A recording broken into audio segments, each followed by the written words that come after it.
Hi everyone, and Happy New Year's! This year will be a big one for the mod. Whilst we don't want to give a specific date, we will be releasing the first playable chapter of RTBR sometime this year. Last year's Mod of Year awards ended really well for us.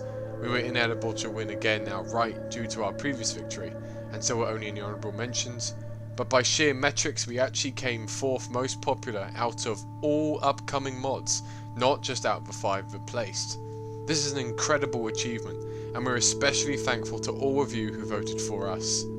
This update will be a smaller one, as with December's, and will then be returning to the usual quarterly update schedule. This update, our graphics designer Gameboy wanted to take a crack at voicing the update, so I'm going to hand off to him now. Hi again everyone!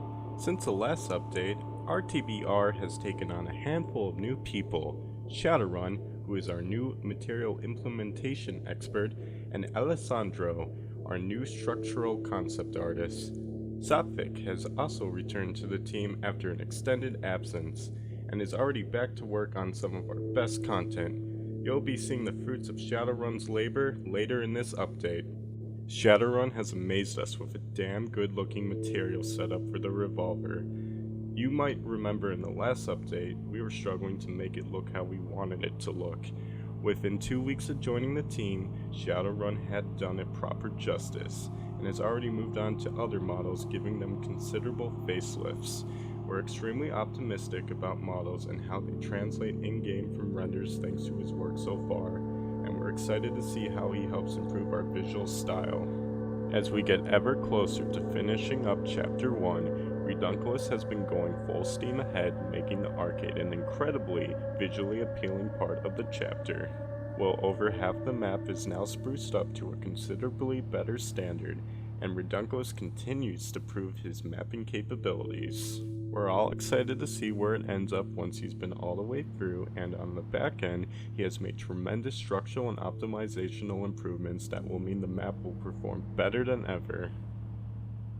Mohammed, our new character modeler, delivered on his promise of bringing our concept art to life, and his excellent work ethic produced great results not long after he joined. Due to issues with adapting Source's facial flex system, we were unable to get custom character heads working within the confines of the flex system.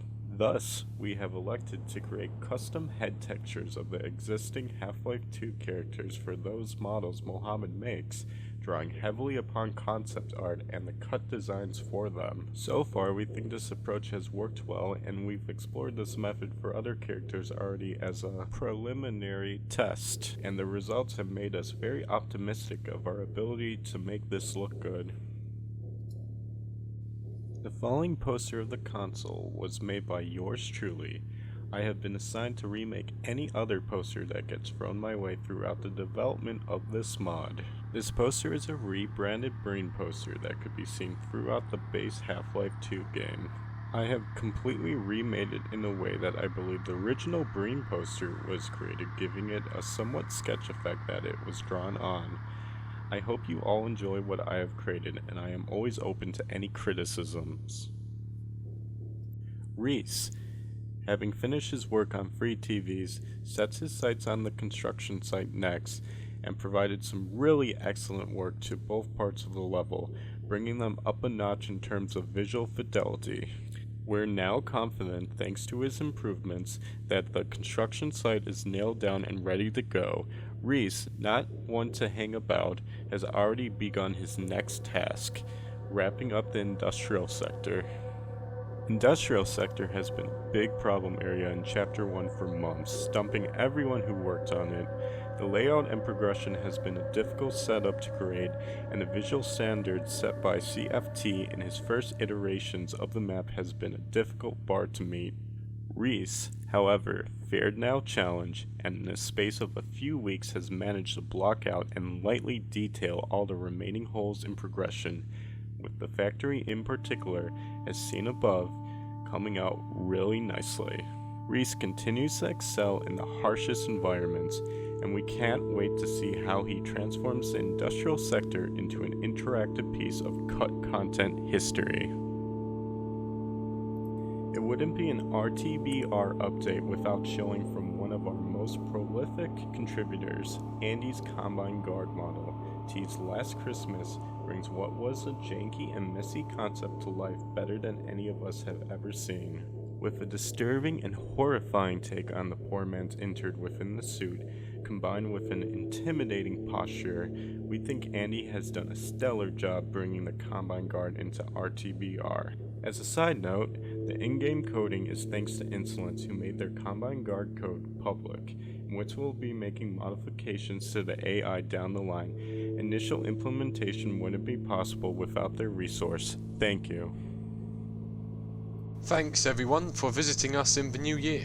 We're once again incredibly thankful to all of you for your support of RTBR up to this point, and we're confident this year will be the year we give back to those of you who have stuck by us all this time. Before ending, we'd like to announce the role we're looking for on the team at this moment. A competent level designer with knowledge of entity work to help push progress on Chapter 2. Knowledge of choreography is a big bonus, to the extent that being an amateur level designer with a good practice of choreography will get you in. If this position interests you, please add me on Discord at Kralik #0901. Thanks for your attention. Stay tuned in on the ModDB, Discord and Twitter to see how we continue to move along into this new year.